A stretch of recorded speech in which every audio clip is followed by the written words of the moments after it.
In Northern Virginia, VDOT tells us it's increasing its manpower as the potential snow total starts to go up, which means thousands of crews will hit the streets this evening while many of us start to hunker down. Here's Liz Palka in Fairfax County. They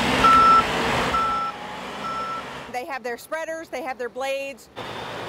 And they're ready to go. Virginia Department of Transportation crews and contractors will cover 14,000 lane miles throughout Northern Virginia before the snowstorm is over. All in all, we're looking at a deployment of about 37, maybe 3,800 trucks that'll be out for this storm. VDOT spokesperson Ellen Kamalakis says crews will spread salt as the first 2 inches of snow falls, then start plowing from there. Waiting for the go-ahead and for the storm to start, and they'll do their magic. The VDOT crews are ready. They are getting all loaded up with salt, and then they will be staging in their locations in preparation for the snow.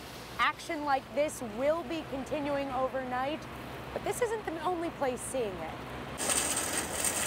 It's just busy. We got ice melt. You have to be a good driver of carts. The Fair Oaks Costco and its gas station were packed ahead of the storm.